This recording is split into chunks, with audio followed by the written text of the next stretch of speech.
혹시 여러분은 지금 복용하고 계신 약이 오히려 여러분의 심장 건강에 예상치 못한 위험을 줄 수 있다는 사실을 알고 계셨나요? 나이가 들수록 여러 가지 이유로 약을 복용하게 되는 경우가 많습니다. 관절염이나 고혈압, 당뇨병 같은 만성 질환으로 인해 매일 몇 알씩 약을 드시는 분들도 계실 테고, 가끔 몸이 좋지 않아 일반 약국에서 쉽게 구할 수 있는 약을 드시는 분들도 있으실 겁니다. 그런데 말이죠. 우리가 건강을 위해 먹는 약 중 일부가 심장마비의 위험을 은근히 높일 수 있다는 충격적인 사실을 아시나요? 많은 어르신들이 이 사실을 모르고 약을 복용하다가 자칫 큰 위험에 처할 수도 있습니다. 심장이 덜컥 내려앉는 것 같은 이 고통스러운 현실 앞에서 우리는 무엇을 해야 할까요? 오늘 이 영상에서는 우리 어르신들이 심장 건강을 지키기 위해 꼭 알아두셔야 할 심장마비 위험을 높일 수 있는 8가지 약에 대해 자세히 살펴보겠습니다. 이 정보를 아는 것만으로도 여러분의 심장을 지키는 첫걸음이 될 것입니다. 영상을 끝까지 시청하시면 여러분을 정말 놀라게 할 중요한 사실을 발견하실 겁니다. 야, 그럼 우리 어르신들의 심장 건강을 위협할 수 있는 첫 번째 약부터 자세히 알아볼까요? 바로 비스테로이드성 소염진통제, 줄여서 엔세이드라고 불리는 약들입니다. 이 약은 이부프로펜이나 나프록센 같은 성분으로 되어 있는데요. 아마 여러분의 약 상자나 집 근처 약국에서 아주 흔하게 보셨을 겁니다. 무릎이 아프거나 허리가 쑤실 때, 혹은 머리가 지끈거릴 때 많은 분들이 이 약을 찾아 드시곤 하죠. 실제로 엔세이드는 염증을 줄이고 통증을 완화하는 데 아주 효과적입니다. 그런데 문제는 이 약이 생각보다 심장에 큰 부담을 줄 수 있다는 점입니다. 엔세이드는 우리 몸의 혈관을 수축시키고 소금과 물이 몸 밖으로 잘 나가지 못하게 해서 혈압을 높일 수 있습니다. 이미 고혈압을 가지고 계신 분들이라면 혈압이 더 올라가면서 심장에 무리가 갈 수 있고 심장마비나 뇌졸중의 위험이 커질 수 있는 것이죠. 특히 장기간 복용하거나 고용량으로 드실 경우 그 위험은 더욱 커집니다. 그러니 만약 무릎이나 허리 통증으로 이 약을 자주 드신다면 꼭 주치의와 상담하여 다른 대안은 없는지, 예를 들면 물리치료나 아세트아미노펜 같은 다른 종류의 진통제로 바꿔볼 수 있는지 상의해보는 것이 좋습니다. 가장 적은 용량으로 가장 짧은 기간 동안만 복용하는 것이 중요하며, 혹시 엔세이드를 드시고 나서 몸이 붓거나 숨이 차는 느낌이 든다면 즉시 의료 전문가와 상의해야 합니다. 우리 부모님들, 할머니, 할아버지들이 아프지 않으려고 드시는 약인데 오히려 심장에 부담을 줄 수도 있다는 사실이 참 안타깝죠. 이어서 두 번째로 주의해야 할 약은 바로 코막힘 해소제입니다. 겨울철이나 환절기에 감기에 걸려 코가 꽉 막힐 때 시원하게 뻥 뚫리는 느낌 때문에 약국에서 코막힘 약을 많이들 사서 드시곤 합니다. 슈도에페드린이나 페닐에프린 같은 성분이 들어있는 이 약들은 코 안의 혈관을 수축시켜 콧물을 줄이고 코막힘을 해소하는 데 도움을 줍니다. 그런데 이런 성분들은 코뿐만 아니라 우리 몸 전체의 혈관을 수축시킬 수 있다는 것이 문제입니다. 혈관이 수축하면 당연히 혈압이 올라가고 심장 박동수도 빨라질 수 있습니다. 이미 고혈압이나 심장 질환을 앓고 계신 분들에게는 이런 변화가 매우 위험할 수 있습니다. 심장에 과부하가 걸려 심장마비나 뇌졸중의 위험을 높일 수 있기 때문이죠. 그러니 감기약이나 비염약을 구매하실 때는 반드시 약사나 의사에게 여러분의 기저질환, 특히 심장 질환이나 고혈압이 있다는 사실을 말씀해 주셔야 합니다. 약사나 의사가 여러분의 건강 상태에 맞는 안전한 약을 추천해 줄 것입니다. 약국에서 쉽게 살 수 있는 약이라도 반드시 성분을 확인하고, 특히 혈압 상승이나 심장 질환 환자 주의 같은 경고 문구를 잘 살펴보는 습관을 들이는 것이 좋습니다. 따뜻한 차나 식염수코 세척 같은 자연적인 방법으로 코막힘을 완화하는 것도 좋은 대안이 될 수 있습니다. 세 번째로 살펴볼 약은 바로 호르몬 대체 요법제입니다. 이 약은 주로 폐경 이후 여성들이 안면 홍조나 불면증, 질건조증 같은 폐경기 증상을 완화하기 위해 사용됩니다. 에스트로겐 단독 요법이나 에스트로겐과 프로게스테론 복합 요법 등이 있는데, 이런 호르몬은 우리 몸에서 다양한 역할을 합니다. 하지만 특히 폐경이 된 지 오래된 여성분들이나 특정 심장질환 위험 인자를 가지고 계신 분들에게는 심장마비나 뇌졸중, 혈전 형성의 위험을 높일 수 있다는 연구 결과들이 있습니다. 호르몬 대체 요법이 혈액 응고에 영향을 미쳐 혈전이 생길 가능성을 높이고, 이 혈전이 심장이나 뇌의 혈관을 막아 심각한 문제를 일으킬 수 있다는 것이죠. 물론 모든 여성이 호르몬 대체 요법으로 인해 심장마비 위험이 높아지는 것은 아닙니다. 개인의 건강 상태, 가족력, 치료 시작 시기 등 여러 요인에 따라 위험도는 달라질 수 있습니다. 그러므로 만약 여러분이 폐경기 증상으로 인해 호르몬 대체 요법을 고려하고 있거나 이미 복용 중이시라면 반드시 주치의와 심도 깊은 상담을 통해 이 치료의 장점과 단점을 충분히 이해하고 본인에게 가장 적합한 치료 계획을 세우는 것이 중요합니다. 경우에 따라서는 호르몬 요법 대신 다른 종류의 비호르몬성 약물이나 생활 습관 개선을 통해 폐경 증상을 관리하는 것이 더 안전한 선택이 될 수도 있습니다. 이 세 가지 약에 대한 정보를 잘 기억해 두셨나요? 이제 다음 약으로 넘어가 볼까요? 지금까지 세 가지 약에 대해 이야기 나눠 보았는데요. 이어서 네 번째로 주의 깊게 살펴봐야 할 약은 바로 일부 당뇨병 약입니다. 당뇨병은 그 자체로도 심장 질환의 주요 위험 요인으로 알려져 있습니다. 혈당 관리가 제대로 되지 않으면 혈관 손상이 가속화되어 심장마비나 뇌졸중의 위험이 크게 높아지기 때문이죠. 그런데 혈당을 조절하는 데 도움을 주는 일부 당뇨병 약 중에는 심장에 예상치 못한 부담을 줄 수 있는 것들이 있습니다. 특히 티아졸리딘디온 계열의 약물, 예를 들어 피오글리타존 같은 성분은 심부전 위험을 증가시킬 수 있다고 알려져 있습니다. 이 약들은 인슐린 저항성을 개선하여 혈당을 낮추는 효과가 있지만 몸속에 수분을 축적시켜 부종을 유발하고 심장에 추가적인 부담을 줄 수 있습니다. 특히 이미 심장 기능이 약해져 있는 어르신들이 이 약을 복용할 경우 심부전이 악화되거나 새롭게 발생할 수 있는 위험이 있습니다. 물론 모든 당뇨병 약이 심장에 위험한 것은 절대 아닙니다.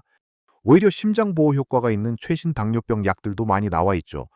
그러니 만약 여러분이 당뇨병 약을 복용 중이시라면 주치의와 정기적으로 심장 건강을 점검하고 혹시 복용 중인 약이 심장에 부담을 줄 수 있는 종류는 아닌지 반드시 확인해야 합니다.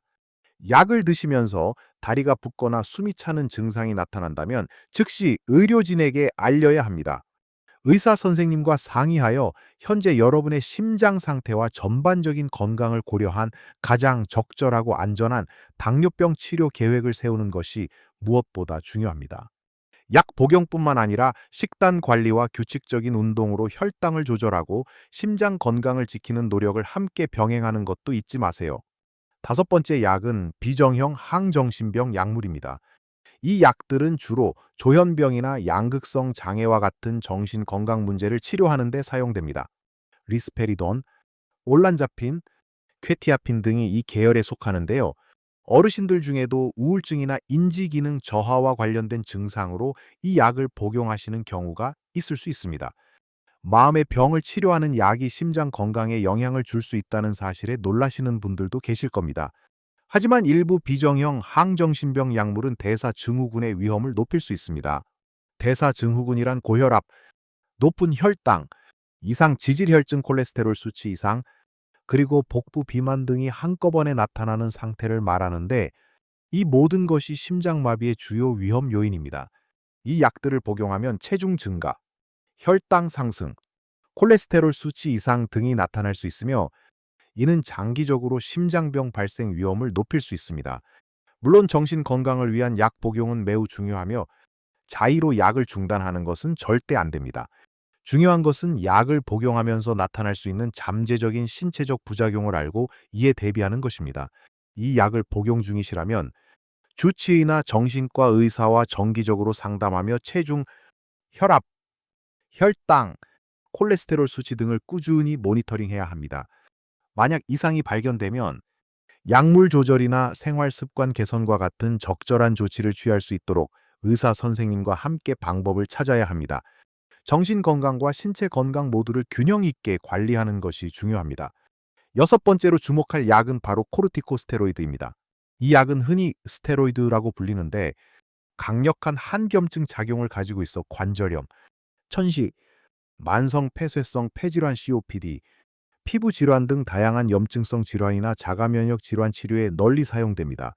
프레드니손과 같은 경구 스테로이드나 주사제 형태로 많이 사용되죠.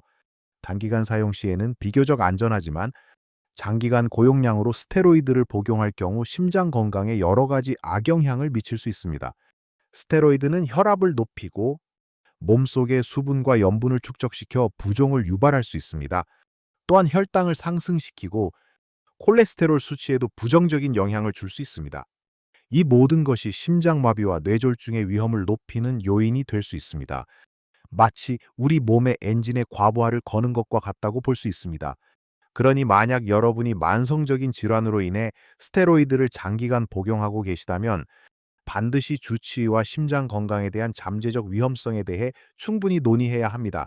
가장 낮은 유효 용량으로 가능한 짧은 기간 동안만 복용하는 것이 중요하며 정기적으로 혈압과 혈당, 콜레스테롤 수치를 확인하고 몸이 붓거나 숨이 차는 증상이 없는지 잘 관찰해야 합니다. 또한 스테로이드 복용으로 인해 나타날 수 있는 부작용을 최소화하기 위해 건강한 식단과 규칙적인 운동을 병행하는 것이 매우 중요합니다. 의사 선생님과 상의하여 스테로이드 복용을 점차 줄이거나 다른 치료법으로 대체할 수 있는 방법은 없는지 함께 고민해 보는 것도 좋은 방법입니다. 지금까지 6가지 약에 대해 알아봤습니다. 이제 마지막으로 심장 건강에 영향을 줄 수 있는 2가지 약을 더 살펴보겠습니다. 이제 7번째로 우리 어르신들이 심장 건강을 위해 주의해야 할 약은 바로 일부 편두통 약입니다. 심한 편두통으로 고생하시는 분들이 많으실 텐데요. 편두통 발작이 시작되면 일상생활이 불가능할 정도로 큰 고통을 겪게 되죠. 이때 트리판 계열의 약물, 예를 들어 수마트리판이나 졸미트리판 같은 약들이 편두통을 완화하는 데 효과적으로 사용됩니다. 이 약들은 뇌혈관을 수축시켜 편두통 증상을 조절하는 방식으로 작동합니다. 그런데 문제는 이 약들이 뇌혈관뿐만 아니라 우리 몸 다른 곳의 혈관, 특히 심장 주변의 혈관도 수축시킬 수 있다는 점입니다. 이미 심장 질환이 있거나 고혈압, 고콜레스테롤 같은 심장 질환 위험 인자를 가지고 계신 분들이 이 약을 복용할 경우 협심증 가슴 통증이나 심지어 심장마비의 위험이 높아질 수 있습니다. 혈관이 수축하면 심장에 필요한 혈액 공급이 줄어들 수 있기 때문이죠. 물론 모든 편두통 환자가 이 약을 복용한다고 해서 심장마비 위험이 높아지는 것은 아닙니다. 하지만 심장 건강에 대한 우려가 있다면 반드시 편두통 약을 처방받기 전에 주치의나 신경과 의사에게 여러분의 심장 질환 병력, 고혈압 여부, 뇌졸중 경험 등 모든 건강 정보를 상세히 알려야 합니다. 의사 선생님은 여러분의 건강 상태를 고려하여 가장 안전한 편두통 치료법을 찾아줄 것입니다. 트리판 계열 약물 대신 다른 종류의 편두통 예방약이나 급성기 치료제, 혹은 생활습관 개선이나 스트레스 관리 등을 통해 편두통을 조절하는 방법도 고려해 볼 수 있습니다. 중요한 것은 본인의 심장 건강 상태를 정확히 알고 그에 맞는 최적의 치료법을 선택하는 것입니다. 마지막 8번째 약은 바로 일부 체중 감량 약입니다. 건강을 위해 체중 감량을 시도하시는 분들도 많으실 텐데요. 살을 빼는 것이 여러 면에서 건강에 좋지만 일부 체중 감량 약은 심장에 부담을 줄 수 있다는 사실을 알아두셔야 합니다. 특히 과거에 사용되었던 일부 식욕 억제제 중에는 교감신경을 흥분시켜 심박수를 증가시키고 혈압을 높이는 성분을 가진 약들이 있었습니다. 이런 약들은 심장에 과도한 스트레스를 주어 심장마비나 뇌졸중의 위험을 높일 수 있다고 하여 시장에서 철수되거나 사용이 엄격하게 제한된 경우가 많습니다. 물론 현재 시판되고 있는 대부분의 체중 감량 약은 엄격한 안전성 검증을 거쳤지만 어르신들의 경우 심장 기능이 약해져 있거나 다른 기저질환을 가지고 있을 수 있으므로 더욱 신중해야 합니다. 비만을 치료하는 것이 심장 건강에 긍정적이지만 어떤 방식으로 체중을 감량하느냐도 중요합니다. 약물에 의존하기보다는 건강한 식단과 규칙적인 운동을 통한 체중 감량이 가장 안전하고 지속 가능한 방법입니다. 만약 체중 감량을 위해 약물 복용을 고려하고 계신다면 반드시 주치의와 충분히 상담하여 여러분의 심장 건강 상태에 안전한 약물인지 그리고 과연 약물 복용이 필요한 상황인지에 대해 면밀히 검토해야 합니다. 의사의 처방 없이 구매하거나 복용하는 체중 감량 약은 심각한 부작용을 초래할 수 있으니 절대 피해야 합니다. 여러분의 건강은 소중하니까요. 오늘 우리는 비스테로이드성 소염 진통제부터 호르몬 요법제, 특정 당뇨병 약, 항정신병 약물, 스테로이드, 편두통 약, 그리고 일부 체중 감량 약까지 심장 건강에 각별한 주의가 필요한 8가지 약에 대해 자세히 알아보았습니다. 이 정보를 들으시고 혹시 너무 걱정되시는 분들도 계실 겁니다. 하지만 기억하세요. 이 영상의 목적은 여러분을 놀라게 하거나 지금 복용 중인 약을 자의로 중단하게 하려는 것이 절대 아닙니다. 오히려 여러분의 건강을 더 잘 지킬 수 있도록 중요한 정보를 드리고 의사 선생님과의 현명한 대화를 돕기 위함입니다. 어떤 약이든 복용을 중단하거나 용량을 변경하는 것은 반드시 의사 또는 약사와 상의해야 합니다. 약물은 우리의 질병을 치료하고 삶의 질을 높여주는 매우 중요한 도구이지만 동시에 잠재적인 부작용도 가지고 있다는 사실을 인지하는 것이 중요합니다. 무엇보다 중요한 것은 지금 복용하고 계신 약에 대해 궁금한 점이 있다면 망설이지 말고 반드시 주치의와 상담하여 자신에게 가장 적합한 건강관리 계획을 세우는 것입니다. 의사 선생님과 약에 대해 충분히 논의하고 여러분의 심장 건강에 위험이 될 만한 약은 없는지 확인하며 필요하다면 대안을 찾아보는 것이 중요합니다. 혹시 이 영상에서 언급된 약을 복용하고 계시더라도 당장 너무 불안해하거나 걱정할 필요는 없습니다. 그보다는 이 정보를 가지고 주치의와 솔직하고 자세하게 이야기 나누세요. 여러분의 의사 선생님은 여러분의 건강 상태를 가장 잘 알고 있으며 여러분이 복용 중인 약이 여러분에게 미치는 영향을 가장 정확하게 평가해 줄 수 있습니다. 약의 종류와 용량을 조절하거나 다른 약으로 변경하거나 혹은 생활 습관 개선을 통해 위험을 줄이는 방법을 함께 찾아줄 것입니다. 작은 변화들이 모여 여러분의 심장을 더욱 튼튼하게 만들고 활기찬 삶을 누리는 데 큰 도움이 될 겁니다. 오늘 내용이 도움이 되셨다면 댓글로 여러분의 생각이나 경험을 자유롭게 공유해 주세요. 여러분의 이야기가 다른 분들께도 큰 힘이 될 수 있습니다. 그리고 이 영상이 유익하다고 느끼셨다면 좋아요 버튼을 눌러주시고 앞으로도 유익한 건강 정보를 놓치지 않으시려면 구독 버튼과 알림 설정도 잊지 마세요. 여러분 모두 건강하고 활기찬 노년을 보내시길 진심으로 응원합니다. 나이가 들어도 얼마든지 최고의 삶을 누릴 수 있습니다.